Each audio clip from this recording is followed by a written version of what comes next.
O futuro das eleições deste ano começa a ser decidido hoje. As votações deveriam ocorrer em 4 e 25 de outubro, mas por causa da pandemia, autoridades de saúde veem com preocupação a confirmação dessas datas. Um projeto de emenda à Constituição tramita no Congresso Nacional e tem a primeira votação hoje, no Senado. A proposta do relator da matéria, senador Everton Rocha, é de que o primeiro turno seja realizado em 15 de novembro e o segundo turno em 29 de novembro, nas cidades em que há os dois turnos. Após uma audiência pública ontem, o presidente do Tribunal Superior Eleitoral, ministro Luiz Roberto Barroso, defendeu o adiamento. O Tribunal Superior Eleitoral, depois de ter ouvido os médicos, epidemiologistas, infectologistas e de outras especialidades, propôs ao Congresso um adiamento por algumas semanas dentro de uma janela que vai de 15 de novembro a 20 de dezembro. E, portanto, a deliberação sobre a data específica é uma deliberação política que cabe ao Congresso. Mas a recomendação dos médicos é que a eleição seja nesse espaço e não para muito mais além pelo temor de que possa vir uma segunda onda. Mas a eventual mudança na data não é consenso entre os parlamentares. Um grupo defende a manutenção das datas, outro defende a realização do pleito em dezembro e um terceiro defende o adiamento para 2021, o que prorrogaria mandatos de prefeitos, vices e vereadores. Mas a prorrogação de mandato é vista como a última opção.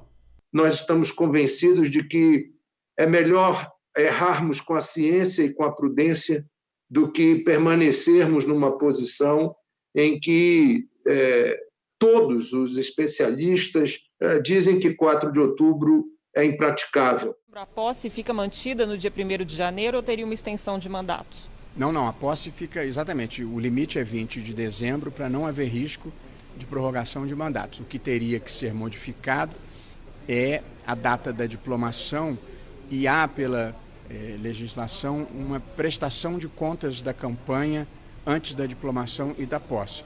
Evidentemente, dependendo da data das eleições, essa prestação de contas só vai poder ser julgada possivelmente aí em fevereiro. E aí, enfim, com as consequências que possam advir. Mas nós consideramos menos grave adiar a prestação de contas do que prorrogar mandatos. Portanto, era uma coisa ou outra. Acho que essa é a alternativa que está na mesa. O presidente do TSE disse ainda ser contrário a mudanças em prazos eleitorais já finalizados, como os de filiação partidária, de fixação de domicílio eleitoral e de alguns casos de desincompatibilização.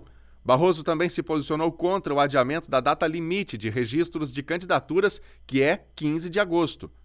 Não, há prazos que são móveis, como a gente diz. Por exemplo, o horário eleitoral é 35 dias antes da eleição, antes da antevéspera da eleição. Portanto, esse é relativamente simples. Há outros que são um pouco mais complicados, como, por exemplo, a data das convenções partidárias e a data do registro da candidatura. Para o TSE, em termos de conveniência da Justiça Eleitoral, o ideal seria manter a data das convenções e do registro partidário, porque aí nós teríamos tempo de julgar todas as impugnações a candidaturas antes das eleições. Mas também essa é uma questão política que terá que ser decidida pelo Congresso. Há uma outra importante, que é a desincompatibilização dos servidores municipais. Essa também é uma data móvel, de modo que, se as eleições forem adiadas, vamos supor, em 42 dias, você também adiaria esse prazo em 42 dias. Acredito que adiar as eleições mais próximas para o fim do ano são uma medida excelente para garantir que vamos estar no melhor cenário. Adiar essa eleição por mais tempo do que isso não traria grandes benefícios. Ano que vem ou mais para frente, não existe motivo da epidemia para acharmos que ela vai estar mais bem ou mais mal contida. Até então, como eu disse, nenhum país está seguindo o curso natural da doença. Ela depende muito mais de uma ação humana para que esse número de casos seja contido.